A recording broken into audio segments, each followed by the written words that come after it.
Salut à tous, aujourd'hui on se retrouve pour un nouveau tutoriel sur DaVinci Resolve. Il va être un petit peu rapide mais très important. Et oui, puisqu'il y a de plus en plus d'utilisateurs de DaVinci Resolve sur macOS, donc sur des Mac. Le problème c'est qu'il y a pas mal de personnes qui se plaignent qu'ils n'ont pas les mêmes couleurs lorsqu'ils vont monter leurs vidéos et qu'après ils vont l'uploader sur YouTube, sur TikTok, j'en sais rien moi, sur n'importe quel réseau social, sur certains lecteurs comme VLC ils vont pas avoir les mêmes couleurs. Mais d'où vient le problème? C'est que en fait, le profil colorimétrique des écrans Mac est différent que, si tu étais sur Windows. Et c'est pour ça qu'il y a non pas une, mais 2 options, attention, qui sont, dans les réglages avancés de DaVinci Resolve, qui permettent de dire au logiciel que: «Je suis sur Mac et je veux les couleurs pour Mac». On va voir ça ensemble. Il y en a une qui est assez connue, mais la deuxième, c'est vrai que j'en ai pas entendu beaucoup parler. Donc je vais te montrer ça. Je ne suis pas étalonneur pro, mais ce que je vais te dire là, c'est ce que, j'ai pu apprendre et ce que j'ai pu constater finalement. Donc je suis, sur un MacBook Pro, 14, voilà, mais il faut savoir que j'étalonne et monte mes vidéos sur un écran secondaire de 32 pouces. C'est un écran BenQ. Il faut savoir que j'ai étalonné mon, 2e écran et puis mes 2 écrans d'ailleurs avec une sonde. Cette sonde-là, tu vois, c'est la Spider X Pro, donc c'est un modèle qui est très connu et ça va te permettre de faire en sorte que ton écran, il soit le plus fidèle possible, il ait les couleurs les plus fidèles. Donc le but de la calibration couleur, c'est de faire en sorte que, bah, voilà, le rouge, ça soit bien du rouge, le vert du vert et ainsi de suite. Puisque, bah, voilà, en fonction des écrans, quand tu vas les acheter, ils vont pas avoir les mêmes teintes, les mêmes couleurs. Donc le but de la sonde, c'est de faire en sorte que ça soit calibré. Ça coûte un petit peu cher, mais voilà. Donc mes écrans sont calibrés et je monte sur un écran externe. Ce que j'ai beaucoup entendu, c'est que, il ne fallait pas faire cette opération-là si tu montes sur un écran externe.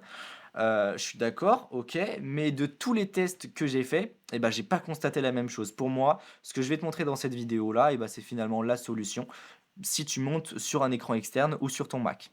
Donc il va falloir aller directement, sur DaVinci Resolve, il va falloir tout en haut aller dans les préférences de DaVinci et puis là directement dans système général, il va falloir cocher la première case, la deuxième case qui est utiliser les profils couleur Mac dans les viewers, donc ça c'est good. Et la deuxième case, attention, qui est un peu plus méconnue, c'est taguer automatiquement les scènes en Rec 709 avec Rec 709A. Le A pour Apple. Et puis à partir de là, c'est bon pour DaVinci, mais maintenant il va falloir configurer le projet.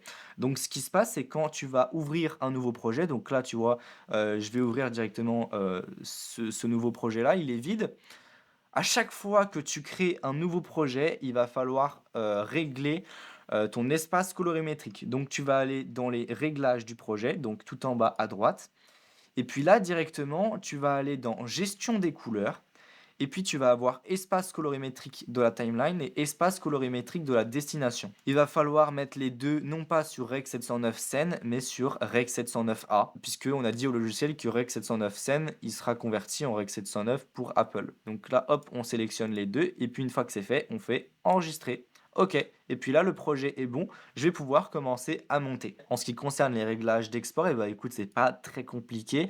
En fait, bah, directement, moi, je laisse tout de base. Donc là, au niveau, de la gestion des couleurs, tu vois, tag gamut et tag gamma et ben, en fait, on fait directement identique au projet, on modifie rien de manière à ce que, directement ce que tu vois dans le visualiseur, c'est ce qui va être enregistré. Voilà pour mon retour d'expérience. Si jamais il y a des étalonneurs pros qui passent par cette vidéo, n'hésitez, surtout pas à me dire ce que vous en pensez, dans les commentaires puisque, bah, moi directement ce que j'en ai conclu, c'est que, bah, que tu sois sur un écran externe ou que tu sois, sur ton Mac, du moment que tu montes sur Mac et bah, il faut faire cette opération finalement. Donc, même si tu es sur un écran externe, te mettre directement en Rec 709A. J'ai comparé avec plusieurs logiciels de lecture et puis même directement dans DaVinci Resolve quand j'affiche la même image sur mes 2 écrans et bah, finalement, pour moi, c'est la solution puisque dans tous les cas, tu vas avoir le même résultat. Alors forcément, de mon écran, externe, mon BenQ et mon Mac, ça va pas être la même image puisque forcément je vais avoir beaucoup, beaucoup plus de contraste sur l'écran de mon Mac comme c'est du mini LED. Voilà, j'espère que cette vidéo t'aura plu, t'aura aidé. Sur ce, n'hésite pas si tu as des questions dans les commentaires, à mettre un petit pouce bleu, à t'abonner pour en voir plus, me suivre sur Instagram et à partager cette vidéo. Et puis sur ce, on se retrouve pour une prochaine vidéo.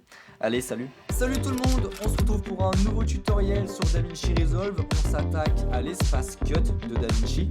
Alors, souviens-toi, dans mon tout premier tutoriel sur DaVinci, aussi, on avait survolé très rapidement cet espace et pour te faire un petit résumé, je disais que je trouvais pas trop l'intérêt, de cet espace-là, dans le sens où